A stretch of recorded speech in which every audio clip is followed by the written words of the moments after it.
Oh, can you guys hear me? Not well. Oh. Speak up.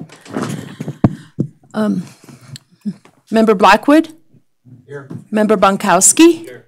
Member Cooley? Here. Member Fontanez? Here. Member Hillis? Here. Member Howell? Here. Member Keller? Member Robinson? Here. Member Tussey? Member Schutte? Here. A quorum's present. Okay, so we're going to start with public comment. Anyone wishing to address us, please come forward now. And then we'll have public comment at the end of the meeting also in case there's additional comments that you think of after we. No public comment? Okay, we don't have any minutes, so we'll move on to that. Is there any modifications to the agenda? None? Then we'll start with agenda item 3A, which is a presentation on the landfill from Mr. Cooley, please. Thank you.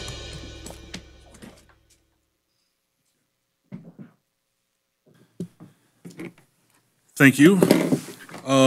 So what we wanted to do, we talked about it, and there was a little confusion as to how the landfill is set up and operates and whatnot. So we thought we'd just give a little background as to what it is and how it's configured.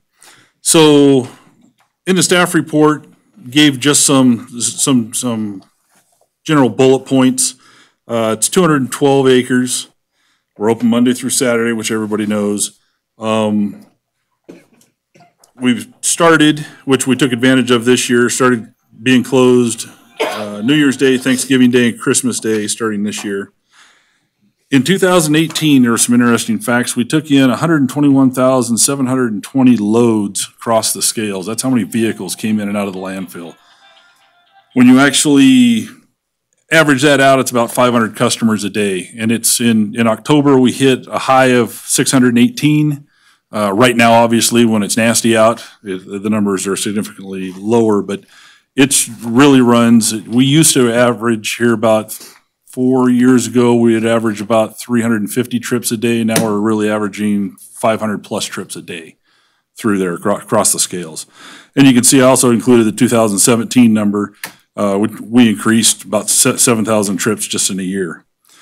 We have 10 staff out there, 7 folks that are at any given time operators out in the field. Usually there's anywhere between 4 to 5 of them on a shift, and 2 folks in the scale house, and they rotate 3 of them. We have 2 operating permits, the air quality permit, our air quality permit and our operating permit are the two permits we have with NDEP for our solid waste. And last year, we pumped in a little over $1.75 million of revenue into the general fund. And currently, we're projecting we got about 37 years worth of airspace available. The figures you had in your packet kind of shows, and this is kind of what we got into a little bit last time. There's figure number 2 kind of shows the footprint of our 212 acres. But then when you get into figures 3 and further back, the colored areas, it's basically our fill plan, and it shows how we're filling the landfill, and that's really what came up into question. So figure 3 is the blue area 1 for C&D is done. We're inputting in the MSW in area 2. So then when you go to the next figure, I talked a little bit about the last meeting. We still got some blasting to do in the front area, which would be C&D area number 2. So we're still actually pulling material out of there to harvest and use elsewhere in the landfill, and then we'll end up filling that area. In the meantime, we will continue to fill in that MSW area to the west side. But what we're really seeing right now is on figure 5, we're filling that area 4, which is closest to the rifle range. And then from there, we'll move back over to the side. On the west side, we'll fill up as the MSW comes up, because you can't build the mountain backwards. So we gotta put the MSW in, and then the C&D buttresses the side of that fill once that occurs. So then as you flip through the subsequent ones, and this is what I was really trying to drive home with everybody, the question was, well, can't we just move somewhere else? Well, no, what ends up happening is we already built the mountain pretty much on the front side, on the north side. we got some areas that we still got to fill. But predominantly what's going to be happening is we're going to be building on that south side and moving over to the west side and building on that south side. And then eventually we'll get to a point to where we'll wrap around to the north side a little bit, but for the most part, it's going to be predominantly, we're always going to be filling something, either our municipal waste or our construction, demolition, and debris, always on that south side. I mean, there's just no, we can get away with it for some short periods of time, moving in, doing some sliver fills elsewhere as we bring things up, but for the most part, we're going to be filling something on that south side of the landfill. So that's what I was hoping to show, just kind of give everybody a little picture, because I think everybody's got just a little in their mind. The land that we have, we've already built the base of the pyramid pretty much, and now we're just coming up. So it's not like we have a ton of room to spread out and do a lot of moving around out there. So that was pretty much it. And then I'll take any questions if you have any. Ms. Howell, ask a question. Do I have to punch that button? Well, it turns green on the. It'll give you a shock for a minute. The question I have, in the future, is this landfill going to be high enough that the gun range is going to again have problems? And if so, how long from now?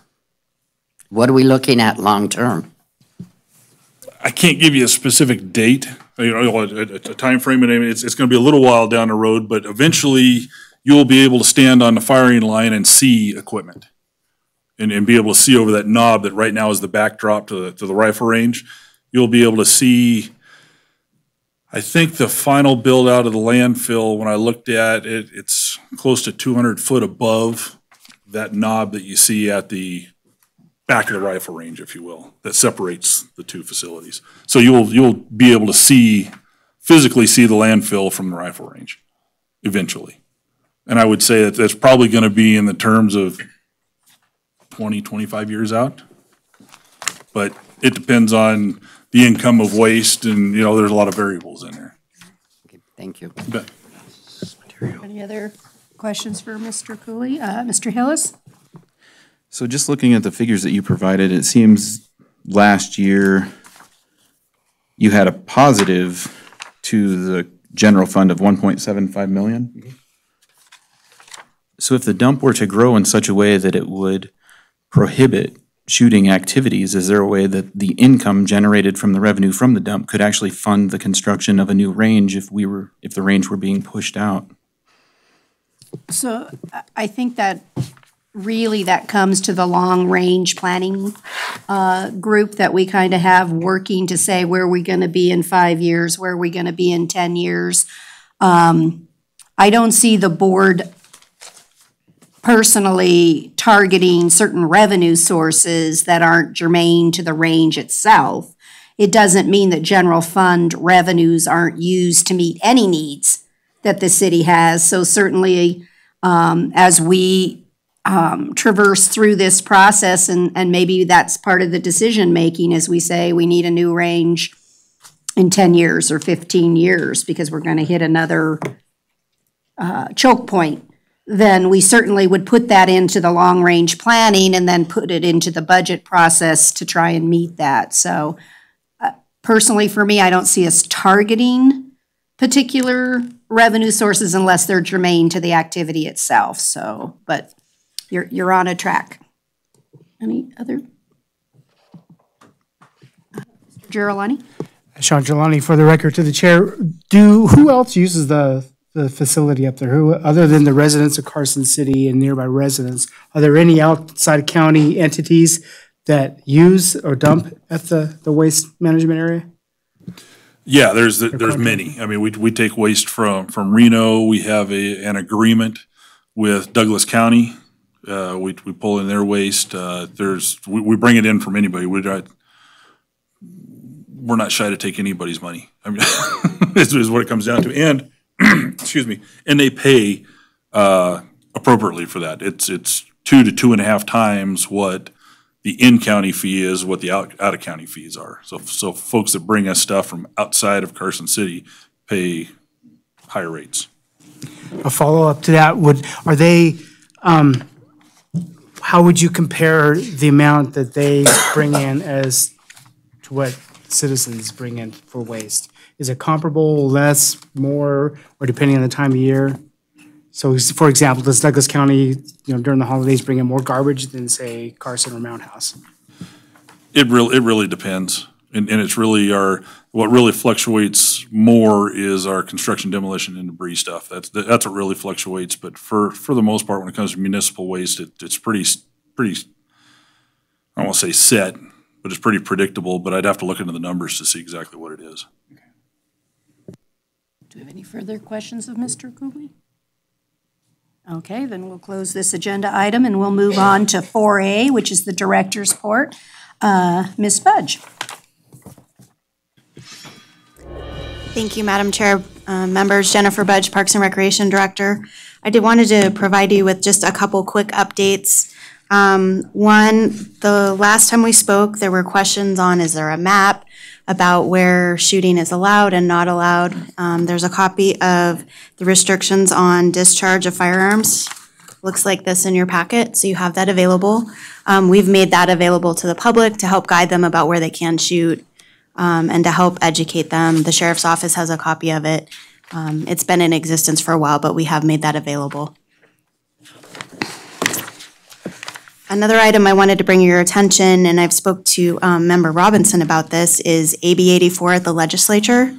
I'm actively working with Reno, Sparks, Washoe, Nevada Land Trust, the city's lobbyist, and many other agencies to work on this. This is a reauthorization, if approved, of what was State Question 1 in 2002. It provided $200 million throughout the states for park trails and open space. The reason I bring this up is the rifle range could be an eligible project for funding. It's all about bonding capacity and what is available. Right now, as is, that $200 million wouldn't just become available. It would become available in like $6 million increments and have priorities. However, it's something we would definitely want to see go through, so we have options for funding in those types of categories. In the current draft, as you have right now, it's very, I would say, heavy for the South and a little less for the rurals, which we would actually be incorporated in that rural area. We're working to have maybe a more population-based distribution to increase the funding, because as of right now, we would have to compete for $10 million throughout the state outside of Washoe and Clark County. So we're kind of working on that with our partners and trying to have a collective voice, especially for Northern Nevada and all the rurals, and working with the State Park Society and many other agencies on that. So I just wanted you to be aware of that. I think an amendment's probably going to be coming forward in the next week or so. We'll be monitoring that, and I can report back to you as that progresses. But I just wanted to make sure that you were aware of that bill that's moving forward and a potential option for funding for this location. Any questions on that bill before I move forward? I just have a question in general. I see that the act will become effective on July 1, but since it entails the selling of bonds and a bond capacity, do you see that the dollars would actually be available within the next fiscal year, or do you see it really taking? I don't actually think it would be available within the next year, and it's a reauthorization of the last one. So there's a question about all of the previous projects that were approved but not funded. Would they come first? I think we have probably more questions than answers at this point. But any questions you all have, if not today, just email me and we'll keep those in mind, and I'll try to get answers to those as we go through the process. Yeah, I'm just interested in the committee understanding that it may be a vehicle for future funding, but I'm not necessarily seeing it as something in this next year that's going to be able to meet a need. So I just don't want to send us down a path of thinking it's our resolution or answer. It may be our long-term planning answer that it may fall into. Mr. Robinson? I just wanted to add on the availability of the funding that Carson City could participate in. Part of that is the $30 million that's allocated to the Department of Wildlife. We could be part of that. Same thing with state parks. So we may not be named specifically but we do have a chance to get part of that.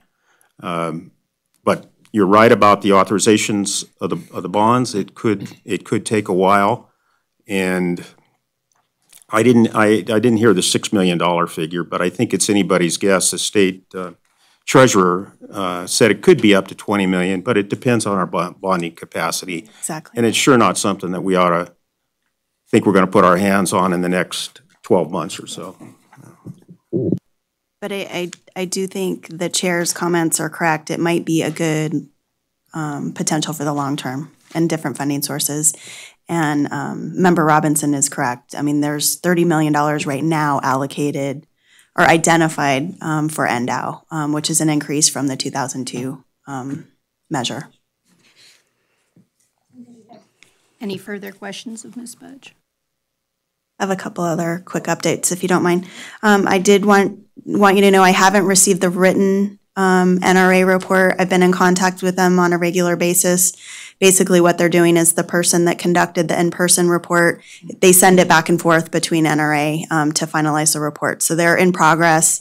I'm hoping to get that, anytime, but they are actively working on it. So I don't want you to think we haven't made progress or that there's nothing happening on that. And as soon as I get that, I'll make sure I update all of you on that. And then I just wanted to acknowledge Member Blackwood. He came forward with a really great out-of-the-box idea to provide or allow for frangible ammunition so we could get some of the shooting bays open and available for the CCW classes and potentially some other opportunities. So we're making bays 2, 3, and 4 available Wednesdays through Saturdays. They can reserve just like they always could through the Carson Rifle and Pistol Club.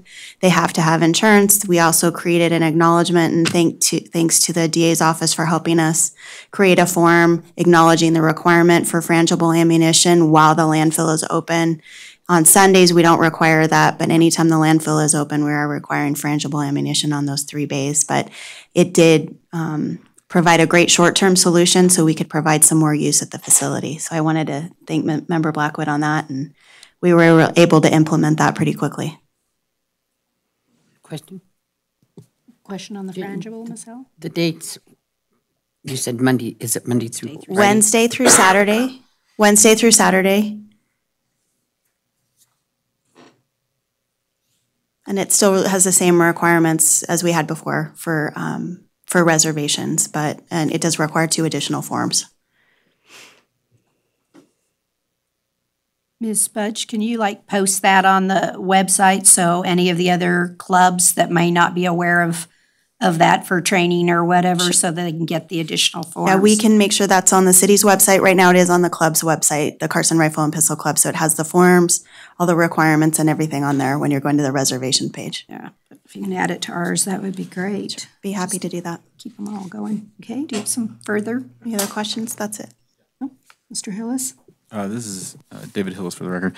Last meeting, you were going to be inquiring with civil engineers to come up with a proposed design. Have you received any quotes, backs, timelines, anything? Thank you. I did meet with Pogomar Design Group. They've actually were the ones that designed the Clark County range. They have a local office in Reno. They have 2 certified range engineers and can provide that civil engineering assistance. I met with them on Friday, and I should have a quote by the end of the week for their services. And the city manager has already authorized us to make that expenditure for the design and engineering piece. So we'll get that moving forward, and they know our priorities based on what all your comments were last time. Priority 1 being the shooting bays, because that's the easiest design issue to resolve, then the short range, and then the long range. So they fully understand that they need to do this in a tiered approach in a very quick manner, and they're able to accommodate us with their resources available. So I should have a quote by the end of the week. And just one follow-up question, just to make sure.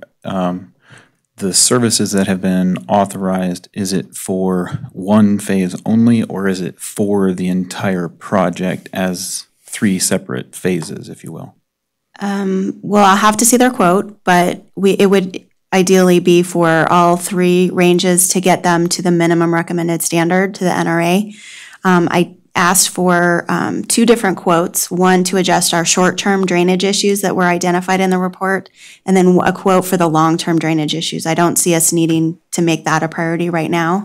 Knowing we will have to get there, I think that's more in our long-term planning. But I just wanted to know, what that would cost, for example. Mr. Bronkowski? Just a minute, Mr. Blackwood. I'm thinking outside the box again. I have a customer in New Jersey, a gun range. They have 10,000 members, and they throw about 3 or 4 million rounds a year downrange at this facility. They also had a serious problem because so much lead's going downrange of all of their backstops, target stands, whatever, being shot up.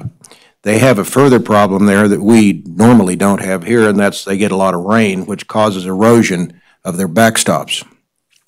What they did to solve their problem is they took tires, stacked them up, and filled them with sand. And they used that to create the barriers and the protection at their facility. It was relatively inexpensive. It's very durable. And Steve and I both have seen shoot houses that have been built by law enforcement out of stacked up tires. So you stack the tires up, fill them full of sand, and you've got a very nice and relatively inexpensive barrier. And I happen to have it on good authority that the dump has a lot of tires I'd like to get rid of. So I'm just offering that as a suggestion when you're talking with these engineers. It might be a fast, easy way to build up our barriers and get people back shooting again. Thank you. We certainly can pass that on to them. Maybe Mr. Cooley can get the inventory answer kind of prepared so they'd know any volume that they could actually use if tires is it's not a bad suggestion. So, Mr. Bonkowski? Jen, when you get that bid back from the engineers, is your plan to email that out to the committee members or bring it back at the next meeting, which is in 2 weeks? I'm just looking at the timing, how fast we can roll this out. Yeah, and I told them that, our expectation on the shooting bays would be less than a month to get that turned around. And then we can look at the other phases as we move forward, because we need some estimates of cost to be able to know what we're looking at to get the work done. Well, and those estimates of cost may change the order that the ranges get done, because if cost is going to be an issue to do the whole range, then I would assume that we're going to look seriously at flipping the short range and the long range, because the long range gets more use. So that's going to be a higher priority than the short range if it ends up coming down to extending the time that it takes to get the whole range brought back up to minimum standards. Okay. I'll make sure we get that out to you as soon as I get it. Ms. Howell?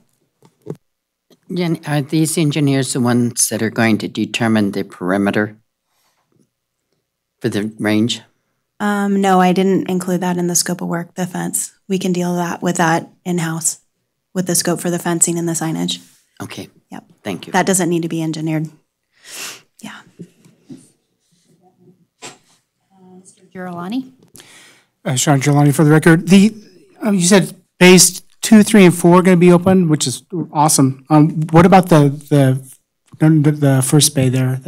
The first bay has some design deficiencies that could be contributing and having bullets land at the landfill. So we're not comfortable opening that one until it meets standards. But bays 2, 3, and 4 aren't as significant of issues, and they're mostly in compliance, which is great. And then added with the frangible ammunition, the city felt that was something that a measure we could take, still providing a safety. They still have to have a range safety officer, so we're dealing with the enforcement and operational issues that were identified from that perspective. And then from a design perspective, it's really just the slope of the bottom of the range, which is mostly contributing to the drainage issues, but the backstops and the side berms all meet the requirements in those 3 bays. Okay, thank you.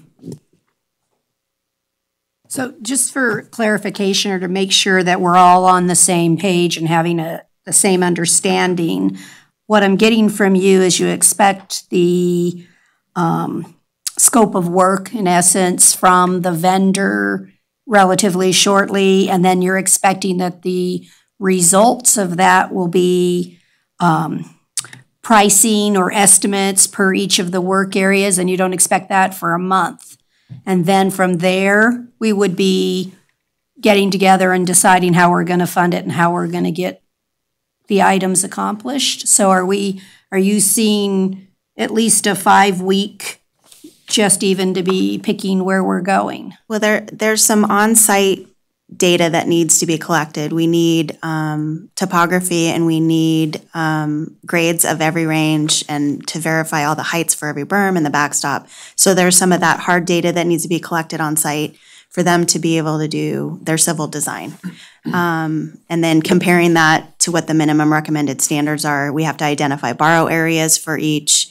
Where are we going to get the dirt? You know, what is the plan for that? What are the quantities to get to the berms? You know, there's some time that it's going to take for that. So I asked for a separate plan set for every range. It's not going to be complicated. It's not going to be 10 pages a piece. It might be 3.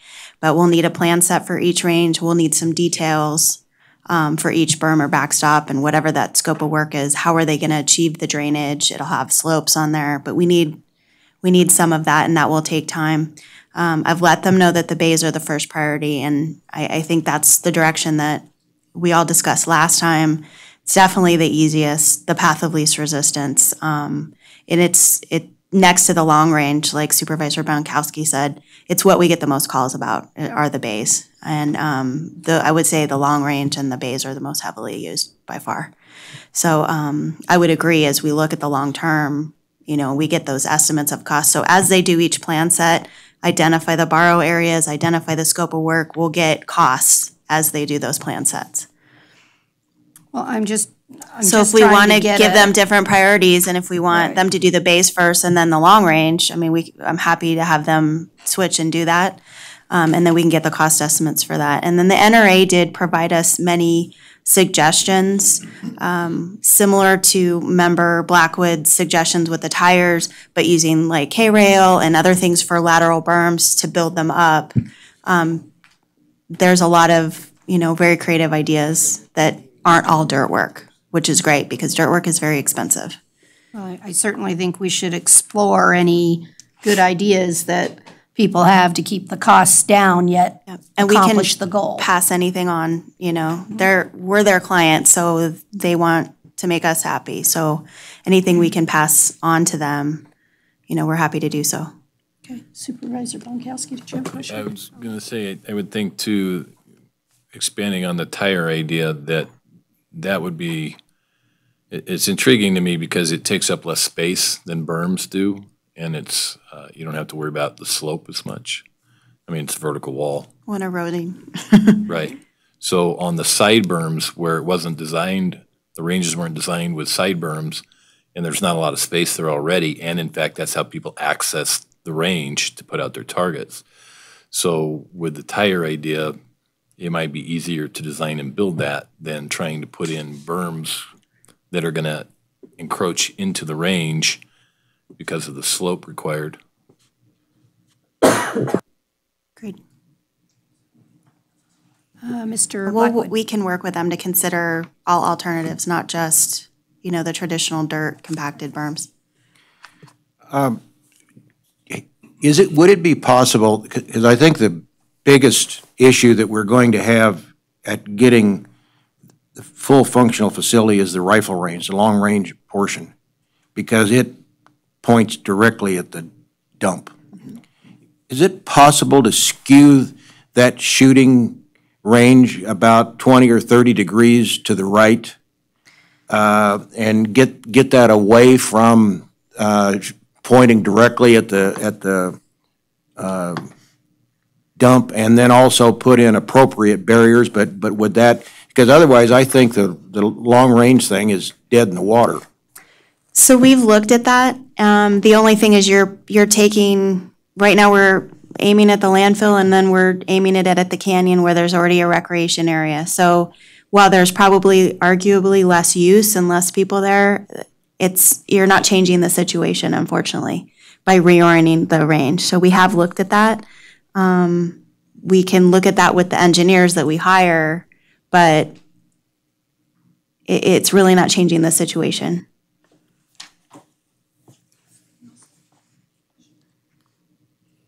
Okay, thank you.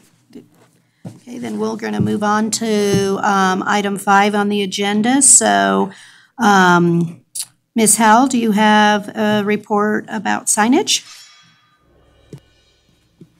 Well, I looked at the NRA regs that I was given. I personally don't think that they apply to our situation because they're regarding trespassing signs and not warning signs to that extent. I've looked at several sites. I went to OSHA to see what they had, and I've got they actually have a picture of a sign for a range. I also looked at the federal explosion signs that the trucks use to see what they looked like, what might apply for us. I did find quite an elaborate site up from Canada on building ranges that is 160 pages, and it has 6 pages of just signage with a lot of information. So that's in that report that I gave you, and I have it for you as well. One of my problems is the perimeter signs. Until we know what the perimeter is, I'm kind of at a loss as to how many signs we might need. I did go on Amazon, and I found range warning signs on Amazon. So they're, yeah, of all places, I mean, it was just a kick. I was on there, but there's a danger shooting area that's available, and surprisingly, they aren't all that expensive. They range, due to the different sizes, they range in prices, but I think the most expensive, there's another one that says warning active shooting area. So the signs are already out there. All we have to decide is what we want, and how many we want. So, and as soon as the weather clears up, where I can go down and picture what is there now to see what we need to add. And then the other signs are going to be depending on operations and what we come up with from the operations decision. That's it. Anyone have any questions of Ms. Howell? Okay, then we'll move on to member is it Fontanez? Yes. Okay, on operations, please. So actually, I was not in charge of operations. I'm not sure about the mix-up here. We left Sean Gerolani in charge of operations. However, I can make a statement on operations, but We'll let Sean do his own work. You were vice. Yes. Yes, okay, it's okay. Thanks, Nick. Sean Gerolani for the record. I think first and foremost, we have to establish a financial base on where we're going to go with this. I mean, it's great, these ideas of thinking outside the box with the frangible ammunition, the rubber tires. I just Googled a couple of pictures for rubber tires used in ranges, and some tires are completely intact, and some in California, they shred them and use them as a backstop, and it looked pretty clean and really professional as well. But that's the first thing we need to start thinking about is where are we going to get the money for the signs, for the improvements, for the berms, the dirt, and all that. So that's first and foremost, where is this money going to come from? Secondly, I think it would be prudent for us and for future operations of the range to establish a fee process to charge people some type of fee to get into the range for a day use, whether it be per vehicle or per shooter or what. But I think it would be very prudent for us to come up with some reasonable price to come in and use that. That way, we're not robbing Peter to pay Paul down the road, and we don't get ourselves in the situation we are in right now. Additionally, the engineer design, I know it's probably going to be a small fee, but how should we choose to later on look at moving the range altogether because of the dump, which I foresee that as an issue. I mean, that's inevitable. It's that the giant elephant in the room nobody wants to look at, but it's growing. You know, we only have so much land out there for the dump to go into. And if that becomes an issue, it would be nice 10 years from now that we do have a coffer established from charging people to go out and use that range to build a secondary range or a new primary range somewhere within the city. And I have some ideas of where that would be too. That's it right now. Any questions? Does anyone have any questions of Mr. Girolani? I have a question. So Okay, Mr. Hillis, and then I'll come back to you. This is David Hillis for the record. Just one, I guess, more comment than anything else.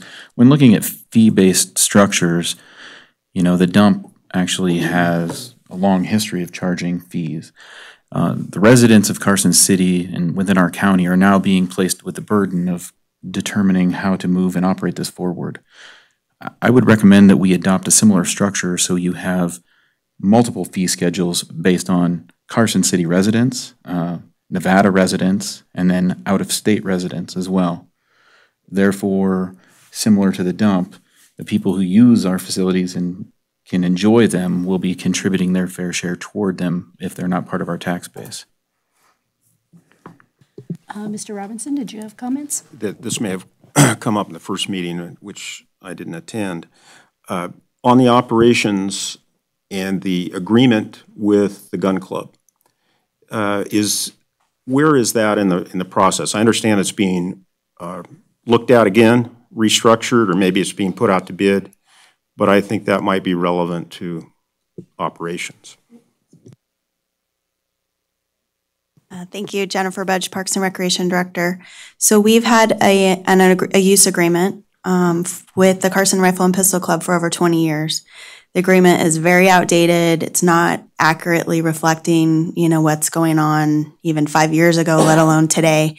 And obviously, our operation is very fluid right now. We're being reactionary, but we're trying to be as responsive as we can to citizens. So the city did provide notice to the club that we wanted to terminate the agreement and have a conversation with them about, you know, what is this going to look like moving forward. David Navarro and I have a meeting with them on Friday. We're going to start having a conversation on what does that look like next.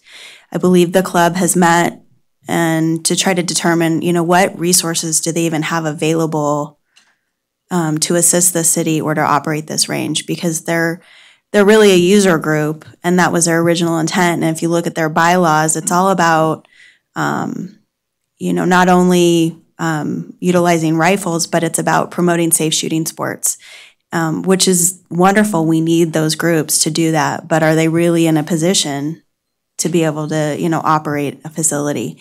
So we're going to have that conversation starting on Friday, and we've discussed even, I think just at a staff level, while we're moving through this process, maybe we consider a 1-year agreement while we figure out a fee structure and we figure out what does that look like in the future. Is it a request for proposal? Is it other options that we should consider that this group might look at as a model that we should look at in the future?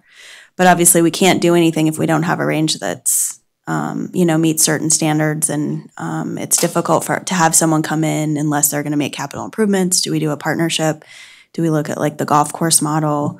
I think there's a lot of things we could consider, but we're having, you know, an ongoing conversation. We want to work with them.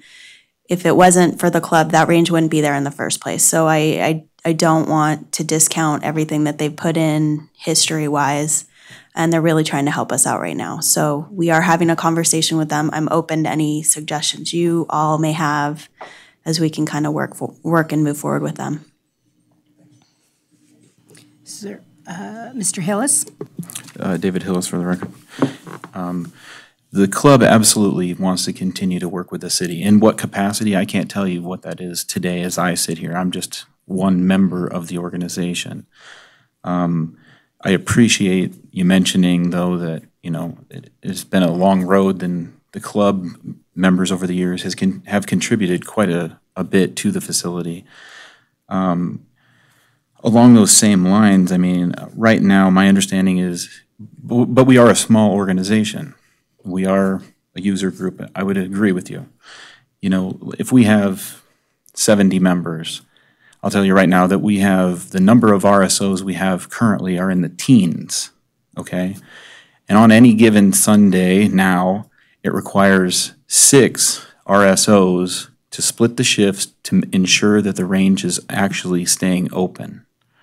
I don't know if we were to, I believe, discontinue offering RSO service, that the range may be closed on Sundays. I don't know that. However, I can tell you it's extremely taxing on a very small group of individuals who are offering the RSO services. The club has recently, let me back up. One of the major issues we have, though, is we actually don't have access to utilize the range. Yes, I understand the bays are open or it's open on Sundays, but to hold a public match, that would require a reservation for longer duration time, shutting down a major proportion of it to actually conduct a range or conduct a match. I would argue that the operations of the club, since there are many RSOs that shoot, and when we have target competitions, we ensure that the projectiles are actually hitting the backstop. I would argue that the reason that projectiles are ending up in the dump, if how it ever happens, is due to improper shooting technique. I would love to see that if the club is offering up and continuing providing RSOs to ensure that the range is open, is it possible that we could utilize that to simply hold our matches under an extremely controlled environment, because we can determine where the bullets actually hit the backstops to ensure no projectiles leave. We do have the same insurance requirements required, naming the city as an additional insured. So I want that to be considered if possible.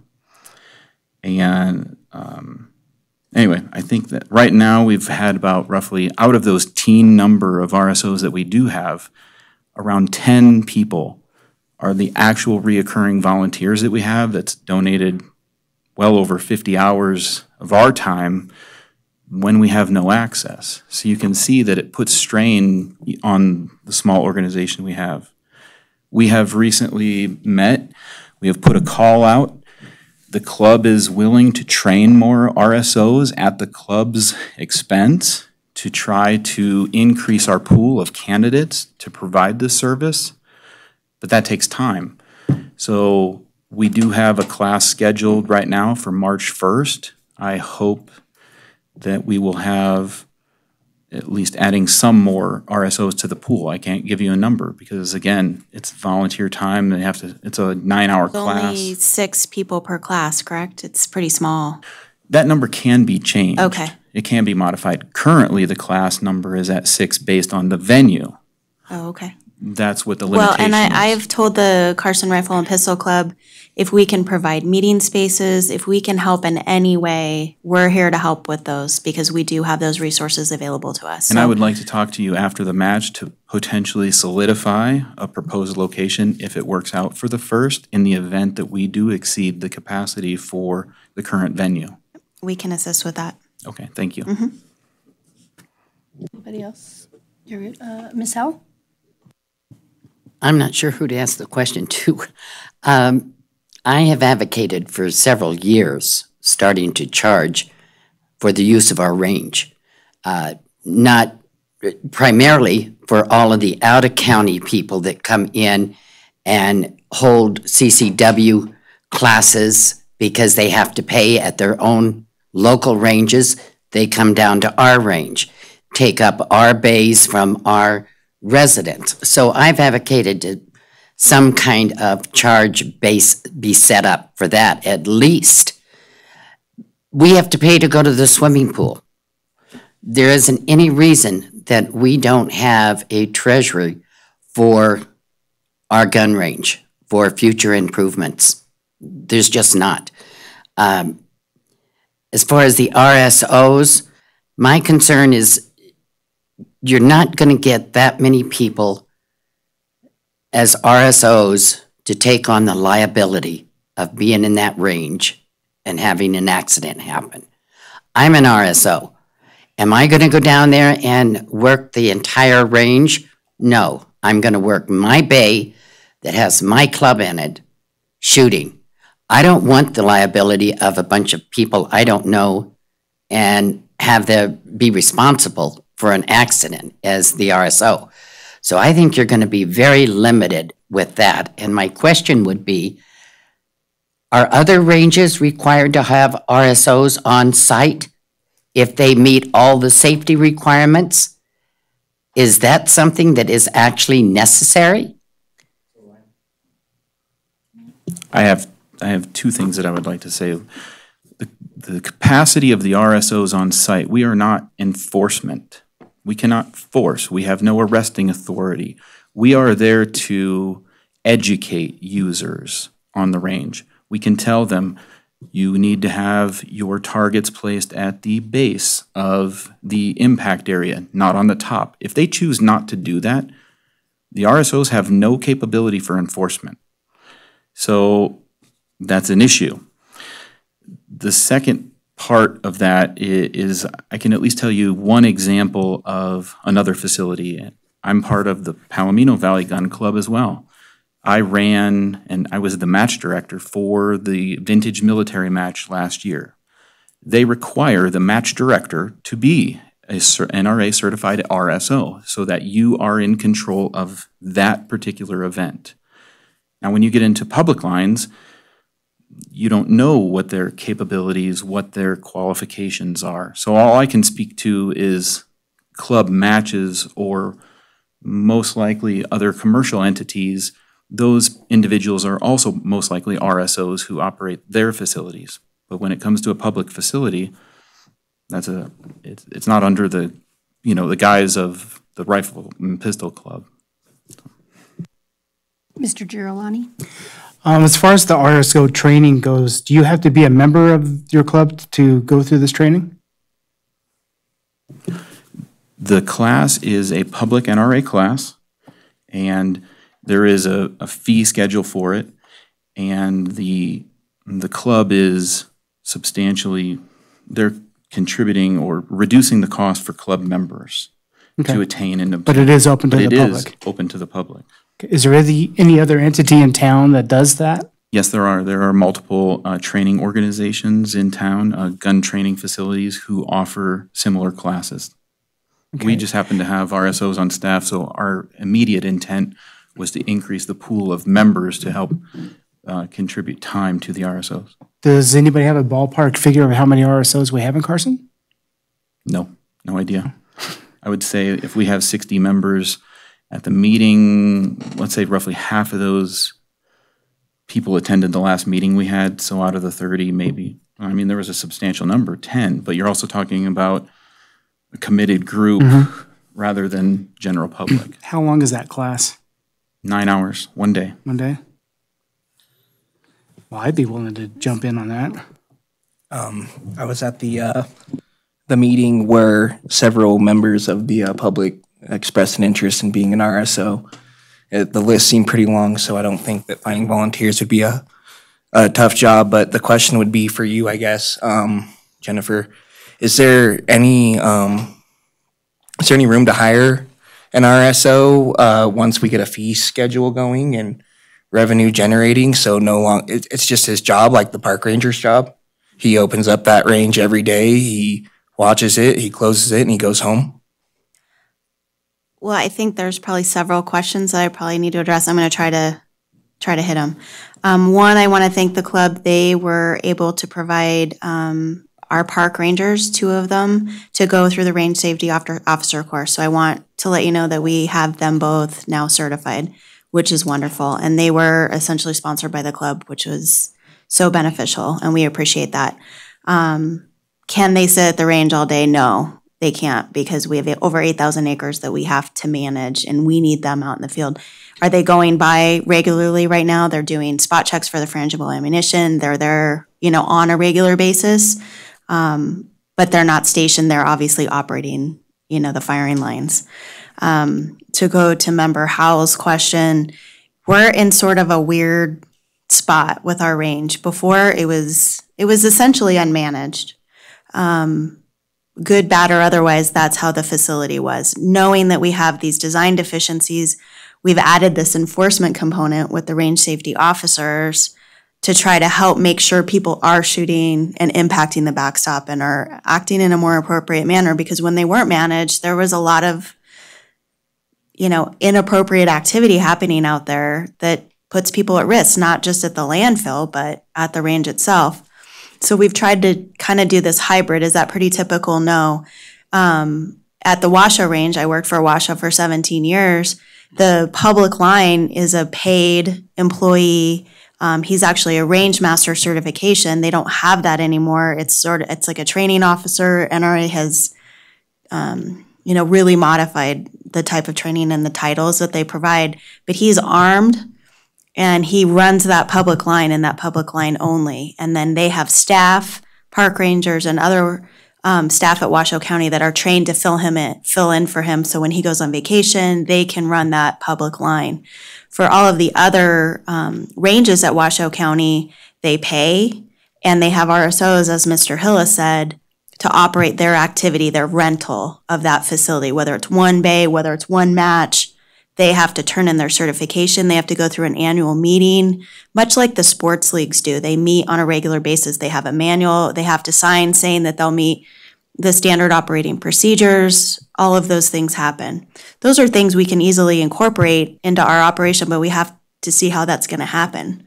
As far as if we had the revenue source to hire staff, of course we could do that, but we'd have to have that authorization from the Board of Supervisors. There's a process that I have to go through to request that. We're right now in the middle of our budget process. This would be the time to make any of those requests. We do have other needs in the Parks Department as well. They're all important to me, and I think all important to the community. So I think it's about having a funding source and how are we going to pay for that. Or do we look at another, like a contractor to provide that? There's also the liability side of it as well. So when we have these volunteer range safety officers, eventually they do need to be a member of the club because the club has the insurance to cover that range safety officer. Right now, when we have our volunteers from the city, they're covered under our workers' compensation program. So if I have a trail building project or an adopt a park or something like that and someone gets injured, they're covered through that. But I don't know that we have that civil liability component, and we've never really considered it because we didn't have volunteers acting as range safety officers. So it's something we could work with risk management and our DA's office to pursue if we needed to or if we wanted to go in that direction. But right now, I'm not sure that the city, would be in a position for that piece of it. So being a member of the club is beneficial. If you become a range safety officer and then you become a member of the club, my understanding is that they would be covered under the insurance. So that is important right now to this hybrid operation that we're operating under. Does that answer your question? Okay. Sorry, a long way to get there, but. Well, so Can I follow up go on ahead, that, Mr. please? Robinson. Getting back to Carol's question, Ms. Howells, has the decision then been made that RSOs will be required for individual users? Has that decision been made? Are we starting from there? The city did ask the club to provide range safety officers now to help assist us in the Sunday operation. So they are providing, as Mr. Hill said, range safety officers to help make sure that the manner in which people are using that facility is how it's designed, because that wasn't occurring. Understand. But a year from now or 2 years from now, we get it fixed. Have we made the decision that we need RSOs out there to? No, I think this group could really assist us with that long-term vision and how we operate it. Okay. So the current agreement with the club goes through April. So they're trying really hard to work with us, and they've been wonderful, and they've stepped up way more than we've even asked them to do. But it only goes through April. So what's going to happen after April? I don't have the staff or the financial resources in my current budget to operate the facility. So what are we going to do? Are we going to continue to work with the club? And as I said, we're going to talk with them and we're trying to work on what does that look like? Can the club provide? I can't speak on their behalf, but I know from a city standpoint, I don't have the resources in my current budget to be able to do that. But if we look at another operation or a contract or something else as we make these improvements, I think there's a lot of opportunity, especially if there were fees associated. I think that has to be incorporated. Mr. Blackwood? You have another out-of-the-box comment, ma'am. I would suggest that you have a chat with the officers at the Capital City Gun Club, the shotgun range, because they already are under contract with the city for managing that recreational facility. They have staffing capabilities. They already have a payroll, and it may be possible that you could encourage them to provide or pay or put the range officers on their payroll and then just send you a bill at the end of the month. And that way it eliminates the city from all of that paperwork of figuring out how to hire people and do it. But I firmly believe that we're in an era now where full-time range officers are a must at that facility, and that's probably only going to give us a short-term reprieve. I'll look into that, and we do have an agreement for that facility, which is, next to the golf course. I'll look at that agreement, and we can follow up with them and see what options they might be able to assist us with. So thank you for that. Ms. Howell? Yes, please. Another suggestion you might think about, just like this task force, setting up a task force to manage that range made up of all the clubs, businesses, citizens, shooters that would be interested in managing that. Everything from taking reservations to checking insurance and all that type of thing. And a task force can be used for more than just an issue like we're facing now. And we have a similar arrangement with the sports fields. So we have the sports association. They have representation from every league on that board. We have a contract with them, and then there's parameters within that. So, that could be an option, that the city could consider for future operations.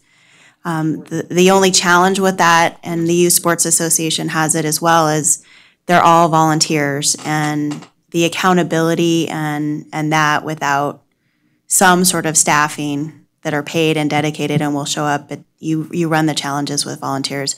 Volunteers are wonderful, just like all of you are here giving up your free time.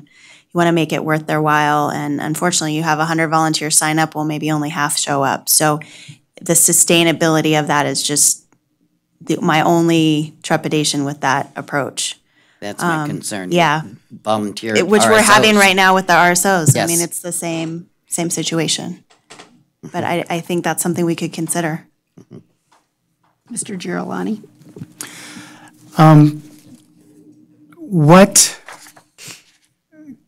I know you explained that there's no enforcement action that an RSO can take, and understandably, but what kind of liability or lack of liability do these guys have when they're out there? I can see at a match where there's some people that are there, it's a cohesive group that have gathered to do one thing in a match shoot or a CCW class or something like that. But when you have the general public out there, people coming in from California and so forth to shoot, and you're getting non-compliance, what authority can that RSO have, or does have, or don't have? And what do we do in that set of circumstances? Because I can see a huge liability, because coming from 25 years in law enforcement, there's a lot of people out there that should not even have guns. But it's scary. You get out in a range situation, and I think, thankfully, knock on wood, in the 52 years I've been alive in this community, we've only had one homicide out there. So I think it would be important to get some additional training maybe for the RSOs, as to not to be enforcers, but to recognize some of these dangers, and I don't know, trying to think outside the box on that. Our park rangers do have the ability to cite. They're not post certified, but they can cite. Typically, if there's an issue, the sheriff's office really needs to be called. But the park rangers do have authority through the municipal code to be able to cite to address that low-level misdemeanor issue. Anything further really needs to come from the sheriff's office. Yeah, that's my feeling, because you're already dealing with a situation where there's guns present. You know, it's not like you're going to Mills Park and dealing with some transients or some loud kids or whatever, but you're going to a situation and the guns are there. So certainly something for a Category 1 peace officer to take care of. And, I'd like to go back to Mr. Robinson's comment. As far as the range being up to safety and code, would we even really need the RSO in the sense Douglas County operates without an RSO, as far as I know, and they have the fee structure to sustain the operation, and it's near their landfill. So I've contacted Douglas County's park director. I actually saw him today. They make over $20,000 with a $2 drop-in fee at that facility, and then they also have an option for a $50 annual pass, and that's incorporated in that $20,000. He thanked us today for, increasing their fees right now. But they do have a self-managed facility. It is a smaller facility than ours, a little different shooting, but it is an unmanaged pay-as-you-go facility. There is some different measures. When you go in, you get an envelope.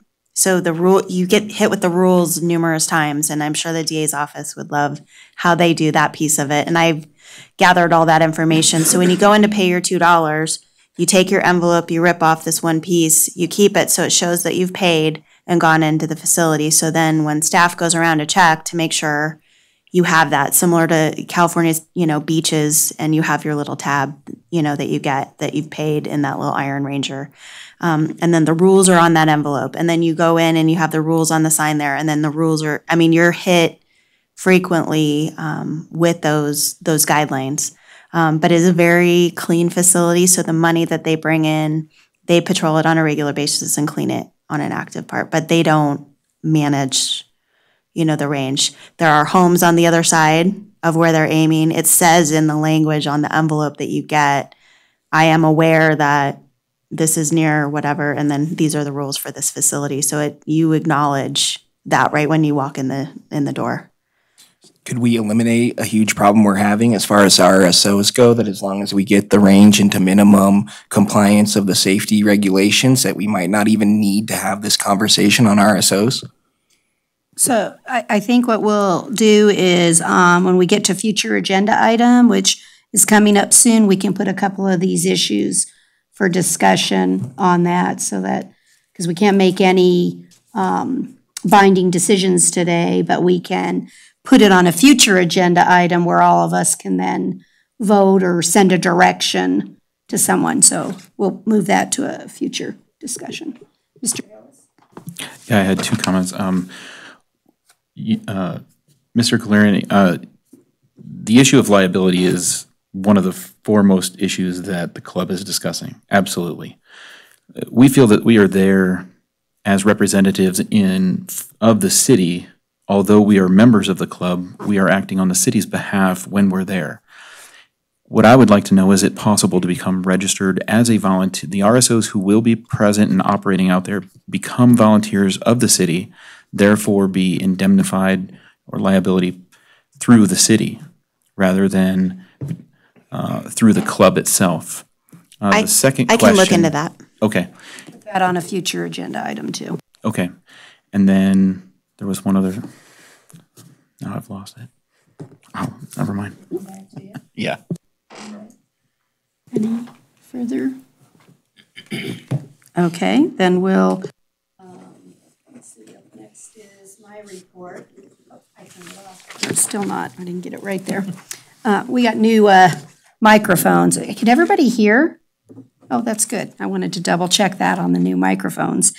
So on the funding, most of that will really come after we get the report that gives us what's out there for layout. But as Ms. Budge indicated earlier, the city has already authorized that we will pay for the engineer, and then we'll see what comes up with for each of the arenas, and then we'll come together and decide which ones have higher priority, where we're going to get the money to do them, look at some of the different options.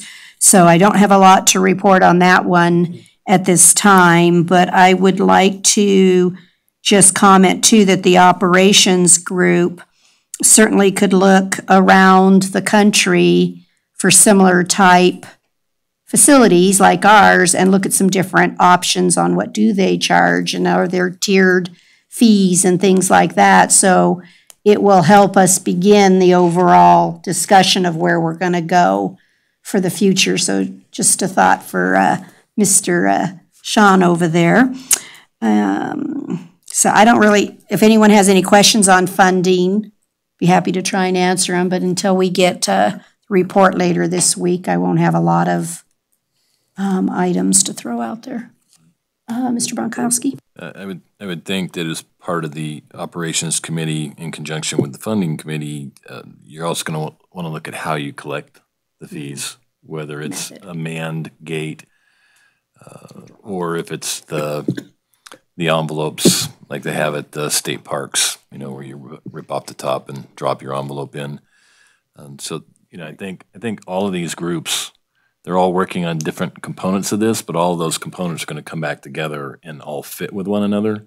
So once all these ideas come back and we're discussing them at these meetings, there's going to be a lot of overlap that, you know, we'll try to integrate all that. So at the end of this, that we have kind of a comprehensive and cohesive plan where everything fits. Mm-hmm. Absolutely. Mr. Hillis? Sorry, one more quick comment. I completely agree. One thing that I would really like to consider is if we go down the path of a fee-based structure for use, rather than provide RSOs, the club may be willing to provide, it's a lot easier to find one volunteer or two volunteers than it is six. Well, just think, if you would, proposing or thinking outside the box like Mr. Blackburn, at the bottom of the hill, if you were to have a stop gate or just a cone set up, say, please stop here, pay a fee, where you are acknowledging taking the risks, entering the facility, therefore paying a fee. I mean, this could be implemented fairly rapidly, which would alleviate a huge stress on the club. We could start collecting fees. We could then assist with the manning of that location versus providing actual RSOs for enforcement during the operation on Sundays. Just put that out there. Mr. Girolani? I think that's a great idea, but on top of, right back to the beginning, where are we going to get the funds to create these envelopes like you use at the parks, to put your fees in, to tear your tab off and lay it on your dash, or keep it in your possession, so we obviously have to come up with a new set of rules, and then, but the funding, I'm right back to that. You know, it's going to cost some money to produce those documents and then the signs to go with it. But the repetitive signs, I think, is a great idea, that, you know, on that road where that main gate is, and then before you get to the range, when you get to the range, at the parking area and up, you know, near the firing line, having all those things posted, as well as on the document that you or envelope that you put your money in and sign and put your receipt in there. I think that would be really great. I don't know what the DA's office could add to that, but that would be a great thing to do for that. Ms. Budge? Thank you. I just wanted to say we are in the middle of our budget process. As a placeholder, we have a capital improvement program. I did fill out the paperwork just as a placeholder, not knowing what these costs were going to come forward. But as we get costs, if the board wanted to consider identifying any capital improvement program funding, we have our paperwork in just as a placeholder for that. So I just wanted to let you know that I did think about this and make sure that we had something in there and not lose our opportunity. Well, and I will say at the last meeting as a reminder, I think Ms. Scott had indicated, you know, that she would even run a fundraiser, which is sometimes how you can get your seed money to do what we're discussing here. Brad and I were fortunate enough, and Jennifer, we went to an event that the chamber put on as again, a fundraiser for the seed money for the community center to do the lobby out there, because the board of supervisors, we authorized and did the work inside the theater for the new seats and things, but then the community came together and said, we need a little more, you got to help a little. At the last Park and Rec committee meeting, that whole board really started to get the notion that we have to do it together as a community. So we had a lot of groups that would need, as Ms. Budge said, there's lots of competing needs for repair, like at the radio control center, or we heard the other day. So we kind of threw out the idea that the groups themselves have to have some skin in the game too. And so making a little matching. So when I look at the funding group, that's one of the things we might come up with is a fundraiser, which could be an organized tournament or something like that. But all of the money would go into maybe buying an Iron Ranger, or maybe the cone sets, maybe buying envelopes. That would be our front end money, because I don't see that as a huge amount of dollars, that it could be reasonable. What was it, Carol, we did on that first fundraiser? We raised how much for the bathrooms? I think it was $3,800. Yeah, so I mean, I'm not sure that those would cost a lot, and maybe when the funding committee's working, we'll try to come up maybe with some fun thing we can do and get it started, so that you're right, we're not out 2 years from now. That what can we do right now to get started? So help me and put your thinking caps on. Who knows, maybe Sportsman Warehouse, maybe a few businesses that really make their money from the range. Maybe some of those people from CCW courses and things like that will put in and say, hey, we want to get the range up and running. We want to help. So there might be ways. I would think the more important part is that we understand how much it costs. So if we're looking operationally of these 4 ideas and you can bring it back and we like it and say, okay, we want to implement whatever X, then we have the target to go after the fundraiser. So just a thought. Excuse me, Lori. We're still under contract, though, to Carson Rifle and Pistol Club until April, you said? So they would be the ones that we would have to address to do something. I mean, they're the one that's in charge of that range right now through April. So if we were to put on a fundraiser, I would think we'd have to go to the Rifle and Pistol Club. I think we have several nonprofit partners that could all assist. We do have the Carson City Parks Foundation. That's wonderful. And they're actually going to be holding all the money that was raised from the gala the other night for the theater as our avenue to be able to do that. We do have a donation account at the city as well that's rolled over and doesn't get swept with general fund. So there's a lot of ability to be able to be the fiscal agent for those funds and manage it in a way that's relatively easy. Mr. Fontanez? I was just thinking out loud outside the box. If maybe we could set up a sponsorship program on each bay, kind of like the golf course. This tee is sponsored by this. So this bay is sponsored by this gun shop, or even I offered my barber shop would sponsor a bay. I hope we got that in writing. So maybe open that up. That could be some seed money. If the operations group could look at that and what that structure would look like, that would really be helpful. We use that at our sports fields. Obviously, you see on the outfield fences, every business in town has their name on it, and they have a structure and fees that they use for that. Mm-hmm. And it's a great opportunity to do that and a time frame, so you don't, get your name on forever for $100. So. Yeah, I even think I don't know. As Charlie's, I used to sponsor teams on T-shirts, so it was $120 a year. It wasn't it wasn't once. It was like, hi, I'm back again. Oh, good. So I think that's a great idea. Super great idea. Okay. Mr. Keller. Oh, he might have some funds. Go ahead. No. Yeah, Aaron Keller for the record. the Department of Wildlife has funding that we can get moving with at any time. We would just need some assurances, and we would also need to identify what we want to fund now as opposed to next fiscal year.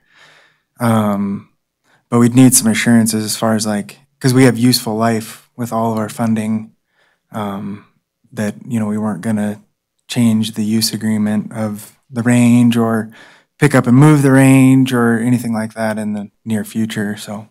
But, yeah, we have hunter education funding we can use towards the range. Mr. Bonkowski? Yeah, and I would think that in the next report coming up, which should be long-range planning, if we look at relocating the range, which is a possibility, that would be in that long-range planning. So you would know, and Dow would know years in advance, they'd be a participant, a stakeholder in that plan, so you could allocate funding accordingly. So if the plan is that we would have the funds in 20 years to relocate it, you're going to know what the useful life is and how to allocate those funds and when to stop allocating capital funds because of a relocation. Yeah, and the Department of Wildlife and this Carson City are already in a sub-grant agreement for the restrooms, for the range upgrades we did last year. So we're already in a sub-grant. If we picked up and moved the range, there is a potential that the city would have to pay funding back to the state, and then we would in turn give it back to the Fish and Wildlife Service under our hunter education grant. So that is a big hammer in this argument, is if we do decide to pick up and move, there are useful life on the stuff that we already have at the range. Right, and I would assume that we will take those. We'll take those timelines into account in our long-range planning. So we wouldn't want to be accepting grant money. If we come up with a 20-year plan again, I'm just picking a number, that we're not going to accept grant funds that are going to extend into that 20-year period or exceed that 20-year period. Whatever the useful life Right. is on that. Right, project. I guess I'm not being very clear. We already have the gates, we're funded through the grant funds, the restrooms, those already have a useful life. They're already, they're all separate. Each grant is separate depending on what it is, so. Do you know what our longest one is at this point? Are we 10 We years, just 12 finished years? one this year. The Yeah. restroom. Yeah, the restroom, we just How finished. far out? I don't know. Was it a 15-year useful life? Remember? I would guess concrete, 10 years, I but, was gonna say 15 max, right, if I'm. yeah. So I So mean, maybe if you can help us, Aaron and Jennifer, just to run through what we have and be able to provide the committee by saying, okay, restrooms, if you could give us the timeframes that we have on items so that Mr. Blackwood's group, when they're doing it, can certainly make sure we're on the right. yeah, and Jen and I can get Kathy, together and put a make list sure together that for us? everybody knows kind of where we're at now. I just want to kind of get it on everybody's radar that if we are, as a collective, thinking about moving the range, there is some stuff that we need to Start do our putting- homework on so we don't bind ourselves up in the long run. Also, as the department's kind of viewing the range as a whole, we want to have a gem in the capital. And so we have funding and we're ready to move forward, but we don't want to get so far ahead that we're doing these capital improvements and then something happens with the landfill, and which is kind of, like you said, Sean, the elephant in the room. We want to have a spot that we can put money into and we can make it better than the Clark County Shooting Complex, or, on par with that, to where we can bring the legislature up and show them how to run a facility, and that it's safe, and that firearms, aren't the devil, right? And That's that right. we can have high school shooting teams going up there and getting excited about it. And we could put potentially millions of dollars into it over time, but we don't want to get the cart so far ahead that we drop back and then we're like, 5 years from now, looking back, So I see really the importance of the landfill and Mr. Blackwood's group really determining when that glide path's gonna hit. Is it in 20 years? Because then all the planning can properly link up to your funding sources. So Yeah, that we're- exactly. Right. Yep. So, okay, these are 10-year projects, 20-year and will they fit, and then where are we? So I think that gives you that group what a little bit of their homework and where we're going with that. Ms. Budge? So in your packet for the first meeting, we provided you a funding overview of our remaining obligations with the Department of Wildlife and the grant funds. So that was in your packet. It's a total of $115,269. The longest obligation of those each agreements is 10 years, as Mr. Keller mentioned. So 10 years from June 28th of 2018. So that's the restroom facility, which was a $44,225 amount for that one phase. I'm sure he would probably incorporate the $8,000 that was spent before as part of that project, probably in that lifespan too, because it was sort of a multiple phase project, but. Yeah, that's all one project. Yeah. And so that's in your packet, and those are the obligations. Like if we had to move tomorrow, we would be obligated through those agreements, to make that right. Hopefully I'm not hearing 10 years, I'm hopefully hearing 20, 25 years, but we'll. But all the other agreements were identified 2-year spans, Yeah. so. Yeah, and it's I think all that's the based off longest. materials and what goes into the project. And if we do a classroom or something along those lines, it's obviously a little longer. Which is better. Land and Water Conservation Fund is typically 25-year minimum, like if we're looking at that. So this is a pretty flexible grant program, which is nice. Mr. Robinson? I don't want to pick on the guy that offered up funding here, but just a little specificity. So the types of improvements we're talking about, construction, moving dirt, all of that would be within this educational, I assume it's Pittman-Robertson funds, or maybe it's not? Yeah, it is. Okay. Yep. Yeah, last year we granted $38,000 for all the dirt work that we did, which was ultimately given to Public Works, the majority of it anyway, Okay, to do the dirt work we did last year. good enough, thanks. A lot of this is going to come down to the design on the current location as well. And if it can be designed so that it's safe going into the future, then this is a moot point. But if it's not, I can tell you that my personal thoughts on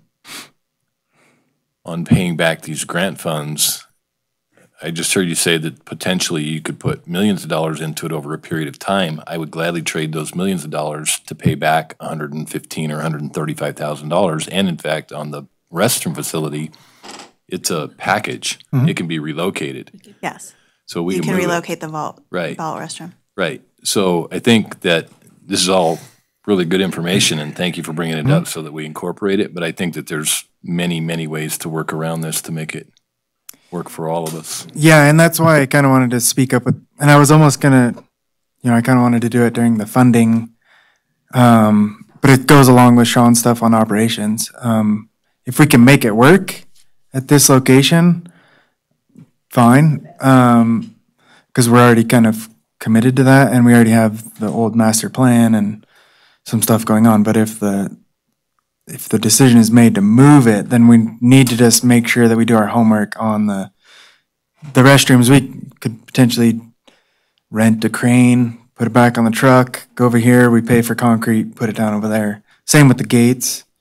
The dirt work, I don't know, I'd have to figure that out, but maybe that's something we can offset with trucking or something and using that as a source for the new site. But yeah, we're on board. We want to build a classroom. We want to have a site where we can potentially house a game warden or something to help with the law enforcement side of it, at least have a presence up there.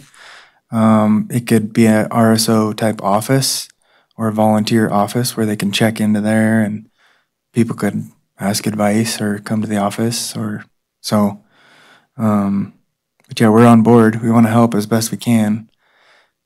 Just don't want to get the cart too far ahead of the planning side of it.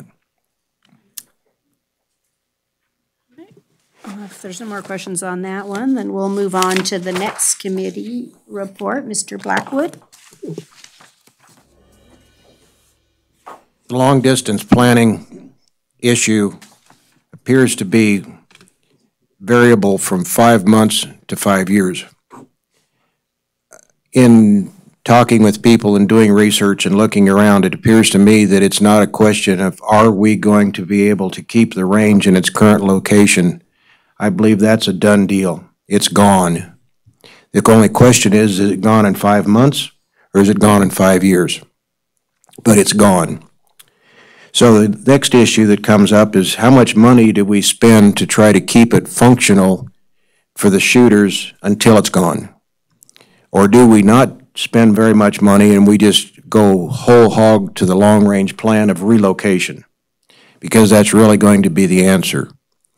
We need to get the shooting range out someplace where we don't infringe on any of our neighbors, and we are in such a location that we can keep the neighborhood from infringing upon the gun range.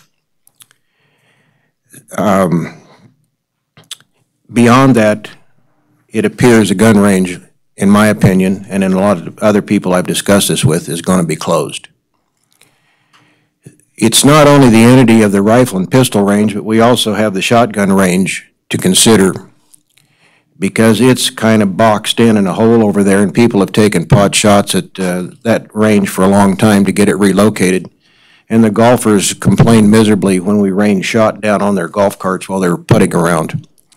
So that's another issue. So I believe the direction to go into for a long-range plan, and that long-range plan is 1 year to 5 years, and that's a relocation of all shooting entities into one spot. Kind of like a version of the Clark County facility, not quite as stupidly designed as that one, but on the order of that facility.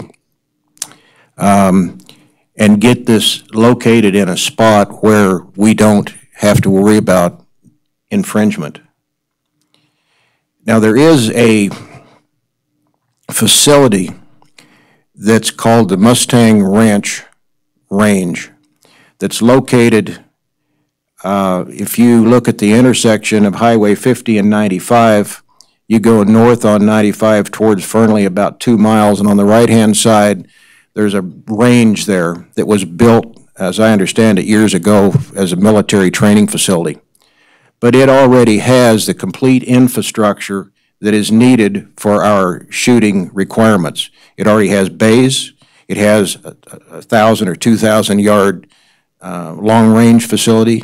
It has, I'm told, a kill house, shoot house, I should say, not a kill house.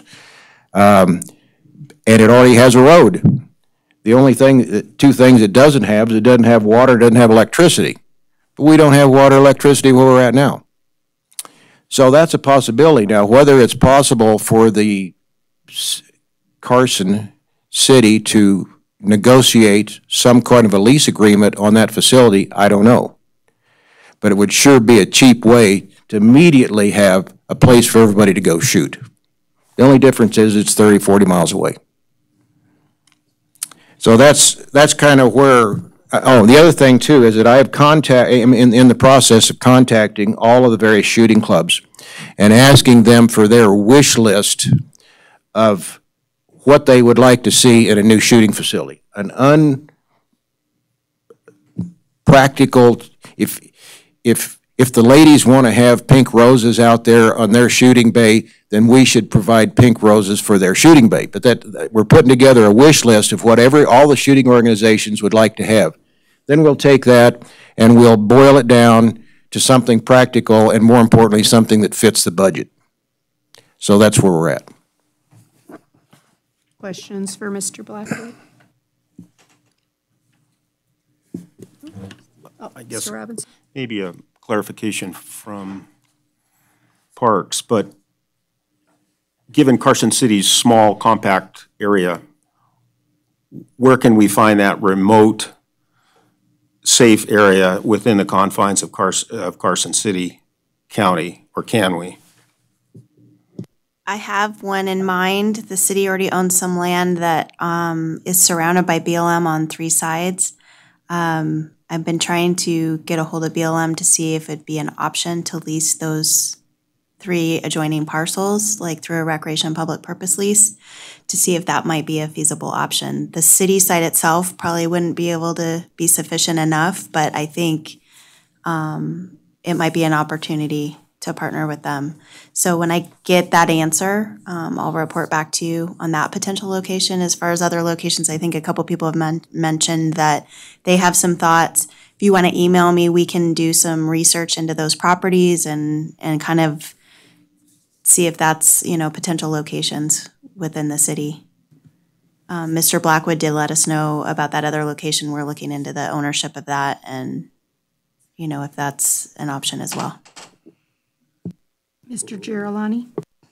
Would it be prudent to throw out those ideas of the locations so we're not triplicating our work? Do you want to? Sure.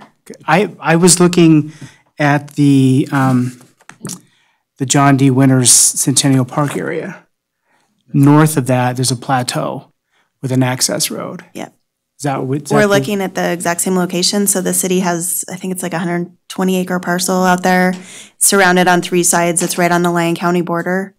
So I was looking into that. Not flat, but it's pretty flat. There's a lot of ravines. I mean, obviously you could design it in a way that you would need to.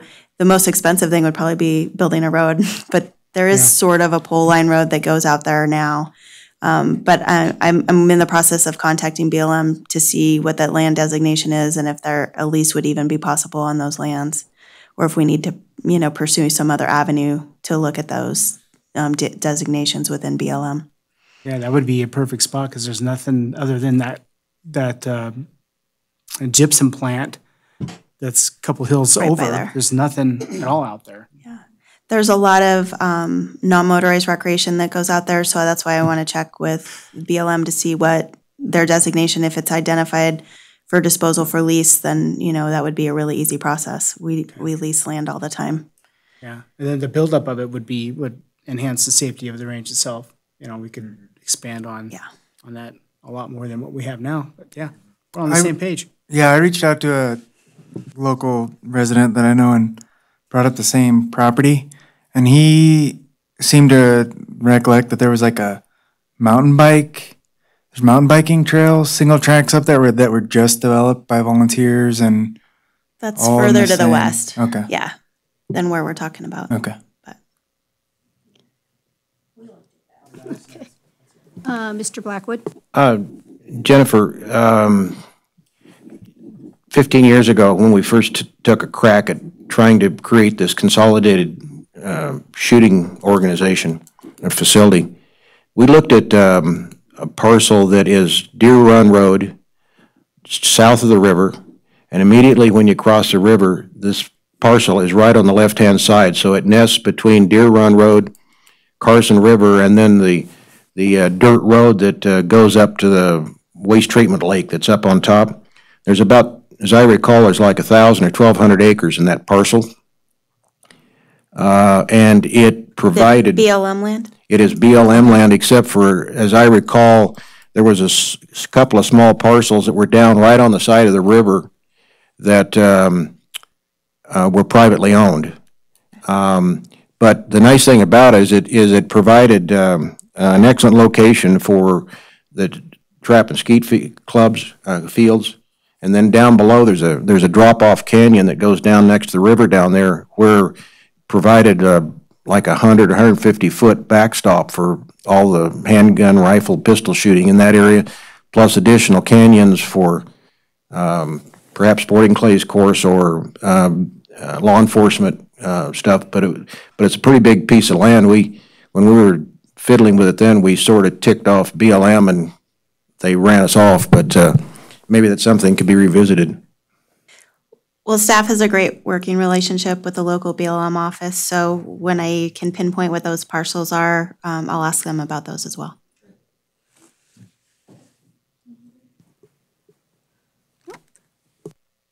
Then we'll move on to agenda item 6, which is future agenda items, which we already have the RSO discussion and whether they can become city volunteers and whether or not we see them as the long term.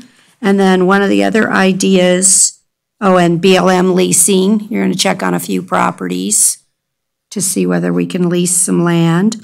And then I'd like to discuss the fencing, because I think this committee should really look at what the recommendations were and really how far we want to go into the fencing. So I'd like to see that as a future agenda discussion.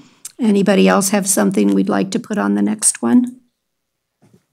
Besides the standard reports? Mr. I don't know Keller? if mine's an action item necessarily, but I would like to come to some sort of consensus. If we're staying, if we're going, if we're moving, before we spend any money past the engineering, just because I don't think we should put money into fencing and, no offense, like signage and things like that are, if we're moving, that seems like we're getting too far ahead.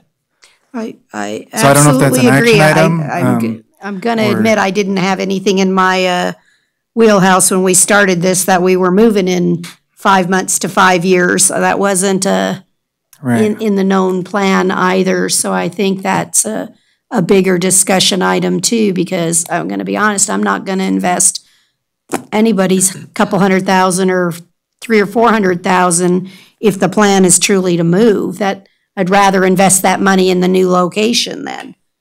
So I think that's a major discussion, because I thought that I heard Mr. Cooley indicate, I thought we were looking at a 20-year, 25-year horizon. So I think we're just really going to have to vet that well at the next meeting, which should work out. We have the plans back from the engineer, so we can I kind think of. the 20-year horizon is when you're going to see equipment.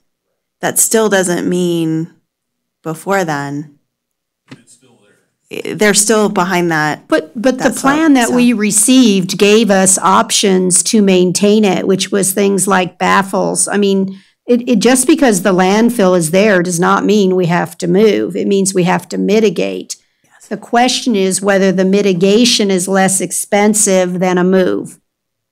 That's the root issue right there, Right. is dollars. I mean, Right. it comes down to, if you're gonna dump $1 million into a place and turn around and flush it down the toilet in 20 years, it doesn't make sense, as Right. opposed to reinvesting it somewhere else, yeah. Well, or versus we can put the 500,000 to the million in it, and then the facility's good to go for 50 years. And that's really the information we need, so that this committee is making sound recommendations back to the Board of Supervisors. Spend this money to do this or not. Mr. Bunkowski. So I think the driver here is going to be that we need to we need to put together a comprehensive list of alternative locations, and then we need to vet those locations. And if none of those locations are appropriate, then we're looking at keeping the rifle range right where it is. Right. So I think that that's the process and the order that we should be doing this. I'll coordinate with the city's property manager and enlist her assistance, but staff can help with that as well. We'll connect with the BLM, and we'll really look at the whole city and see what opportunities there might be. And we can do some site visits. Maybe we can bring Endow with us if we have a couple that we think might be viable. And we can look at those locations. Yeah, and I would reach out to Jeff Page as well.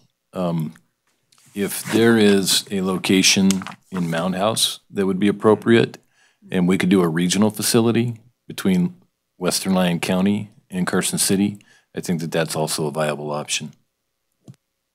Thank you. I agree. That's much more viable than all the way towards Fernley. I think that one's nice, but it's 30, 40 minutes away versus 8 or 10 minutes. Well, except it's immediate access. I keep hearing rumors about a housing development that's going to be down west of the current rifle range. Is that a reality, or is that just a rumor? There is a development that's going through the rezoning process off of Draco Way that is moving forward. I've had many people contact me, is there a housing development going where the rifle range is actually located? And that's absolutely not true. It's not even possible. It would literally take an act of Congress to change that. We received the land at where the rifle and pistol range is located through a lands bill and has the deed restrictions and requirements that go with it. And a housing development is not one of those. So I do want to just dispel that piece of it. But the one at Draco Way is actively moving forward, which is to the west of the range. The question is that if they move in, you know, it's like you build an airport and then you build houses around the airport and then the people that bought the houses complain because the airport's too noisy. And the same thing happens with shooting ranges. You know, it's incrementalism. You know, they take a little piece, and pretty soon, you know, there's jumping up and down and screaming because you're making too much noise, you're throwing lead over the fence, you're doing everything else. So that's why I firmly believe that relocation, and again, is that 5 months or 5 years, I don't know, is the only answer, because we've got the landfill on one side, we've got the housing development on the other side, we've got the canoers going down the Carson River on the other side. I mean, we're in a losing situation. Assuming we get the engineer's report back before our next meeting, will we be able to set up then a preliminary schedule of what we can do to reopen the range using live ammunition and get it back open to the public as much as possible while we're considering and working on all these? So I want to be clear that what I'm getting back from the engineers is a quote for their services. I'm not going to have a report for them. You had discussed I know we'll get to when the next meeting is going to be, but I'll have a quote for their services. Then it'll probably be, and right now you cannot get to the rifle range right now to shoot the grades and get the data and information that you need. You can't get that right now with the current weather. And as we're going to get more snow, we're not going to be able to get that accurate data. So I want to be open. It's not that there's excuses, but there's some realities with some of what we're up against. It would probably be about a month to get the shooting bays first, and then we'll get the other portions of the range afterward. So we're not going to have a full breadth of what the true costs are for the entire project for a little bit of time. It's going to take time to get that information. Then follow-up question. There was a second report done by the NRA. I haven't seen that yet. So in my director's report, I provided an update on that, and Okay. I've been in constant contact with them. They've actually been really wonderful. The person that assessed the site is working with NRA, and they kind of passed back the report. I haven't received the hard copy of that report yet. Okay, so What I we don't know provided what's to you in at it yet. Well, what I provided to you at the first meeting was their verbal analysis, which Okay. corroborates a lot of what was in that other report. So we're not going to see any big surprises, I don't anticipate. But when I get the hard copy report, you guys will be the first to see it. That was my concern. Mr. Hillis? On the discussion for RSOs and potential action on the next meeting, is that limited strictly only to becoming volunteers, or is that a general RSO discussion?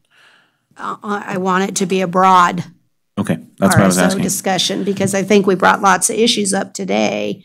Absolutely. But if we want to take any action or any direction, we'll need it as a possible action item on the next one. So I want it to be a broad Okay, perfect. agenda item. Okay.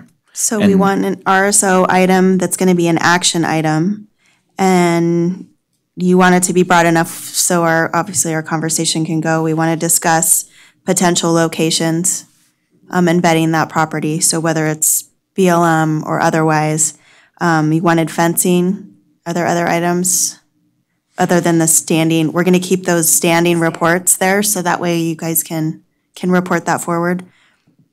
Mr. Girolani, did you have one to? The rubber tires, do we want that to be an action item? Like, that's something that could be thrown out there right away. I think the tires, we've actually incorporated as an option that Ms. Budge will be given the vendor, the engineer, to use as one of the consideration Okay, points. okay. Mr. Cooley's gonna look into really how many tire got a lot of inventory, tires. used tire inventory, so I got can a make lot of that tires. clear. That can be maybe donated into the project, so it'll be incorporated in that. But does anyone see anything else specifically at the next meeting you see us needing to take action on or working? And the volunteers being added on to the city, the RSO, that's part of the RSO, but make sure you please remember to look at adding them on as Carson City volunteers for the workers' comp. I'll follow up with risk management in the DA's office on if there's a potential for that. Okay, Mr. Bonkel. Rick, do the tire shops in town, do they bring their used tires into the landfill, or do they send them to the recycling plant up at Lockwood, you know? For the most part, they recycle theirs. The ones we get are from a lot of the various mechanics and things like, especially when it comes to larger tires. Most of the general use tires we're getting are from local individuals.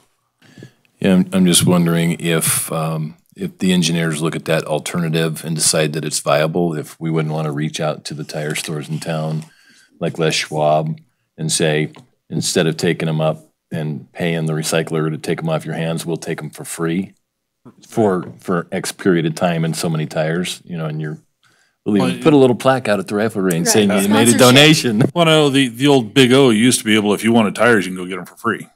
They would let you just go into the yard and pick them up. So I would imagine, I mean, it's like us, we pay for disposal of them, so, you know, it behooves everybody to find a different use for them. Else? Okay, then we'll move on to the final public comment. If anyone in the public would like to put something, please come on up and give us your name, and happy to hear from you. Thank you.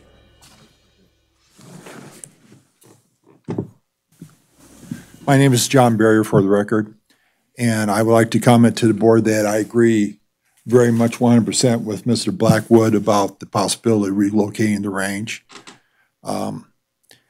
He didn't use the term, but I will. It's called urban enroachment.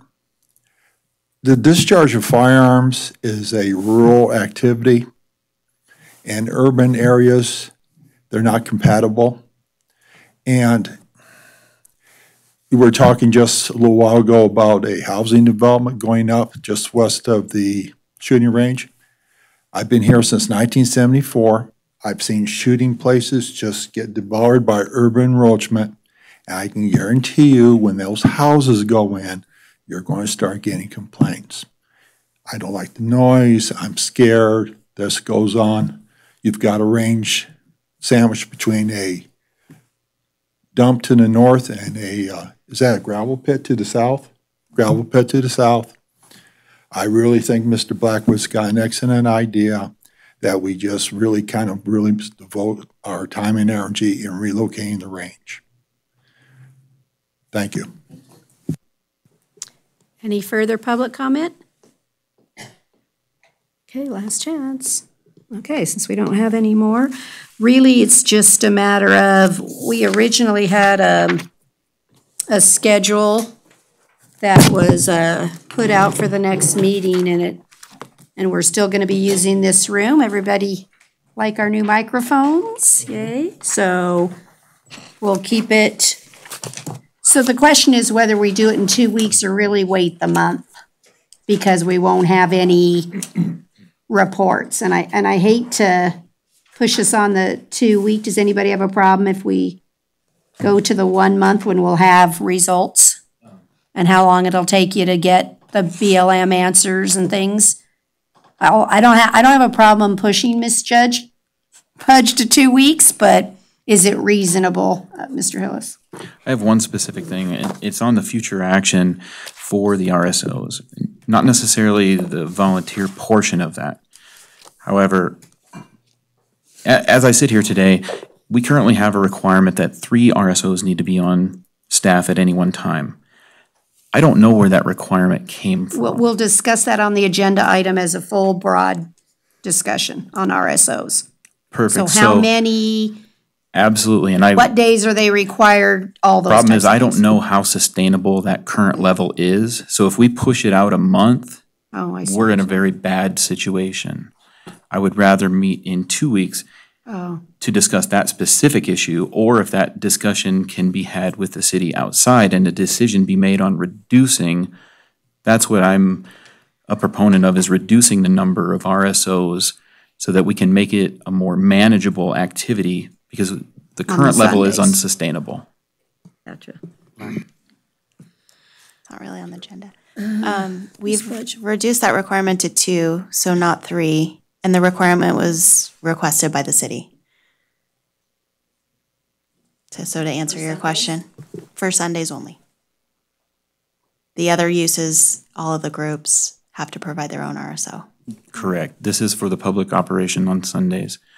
Is it possible to reduce it to 1 per shift, and that person can walk throughout the facility through all operations? We can discuss that. I think that's something operationally that we can work outside this That's task force. perfectly fine if we can do it probably. outside. So that way I we're don't- not. That's my just for the only one item. hesitation on putting it off for a month. If that can be determined outside, perfectly happy with that. As far as delaying it, our next meeting for a month, I kind of feel if we meet in 2 weeks, we can open it up for like operations and have a discussion and help see on the fees and this group work together on helping with. So I would rather us not push this. Will you be ready, Sean? As far as, A report and some discussion on some fee options and ideas on what you think. So would you like that as a action item then, instead of just a report? either or. Well, let's put possible action, because that way if we want to make a recommendation to the Board of Supervisors, we'd have the authority. If we don't list it as an act, we can always not take action. But we can't take it if it's not listed as an action item, so. And You definitely can make it as a So I'll put possible the pressure action. on Sean's team. So I just want to clarify, so when we have these meetings, it's subject to the open meeting law. We have to have a staff report, and any information that you want to consider ready to go for that board has to be posted 3 days in advance. It requires review in advance to that. So I'm happy to accommodate whatever meeting schedule that you want, but just know that if you basically have a week to figure stuff out and get it to me so I can have it available for your whole committee. It's not a lot of time for you to do due diligence and report back, unfortunately, with the open meeting law requirements. Well, I look at, If it's just discussion and reports like we're doing, we can easily turn an agenda around, no problem. But when there's a lot of supporting materials, or if you're having them look at fee schedules and consider things, you might want to just have a little bit more time for that discussion. well, we have the 6th tentatively scheduled for the next meeting. That's 3 weeks out. Well, just 1 day shy of 3 weeks. Right. I would think that would be. Yeah, I think I could, And we'll email Squeeze you out our something. final date for any materials that we'll need for Ben's review for the agenda. We can email that out, so that way you know.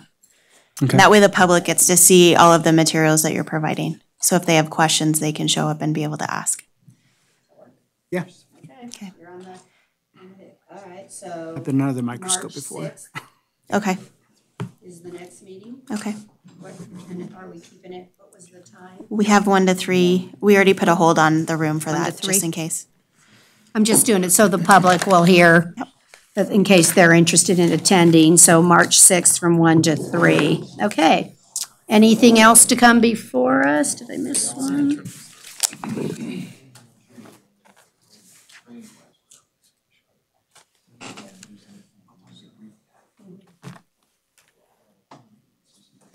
Okay. If we have no further business, if there's no objection, then I'll adjourn the meeting. We're adjourned. Thank you all. Y'all get your shovels out. I've been watching it through the little crack. It's snowing like crazy. Keeps coming. Uh-huh. Keeps coming.